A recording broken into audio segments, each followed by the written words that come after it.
Hi, Gary here with Auto Door Hardware.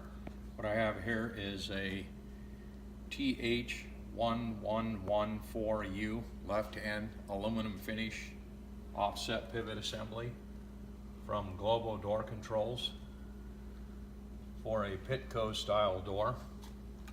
And this happens to be left-hand. These wear out pretty easy. They snap off. Sometimes in high winds can snap them off. It's a full pivot assembly with the top and bottom pivot. This is the top portion. Comes with new hardware. The bottom portion for the floor and the door portion for the bottom. And a hardware pack.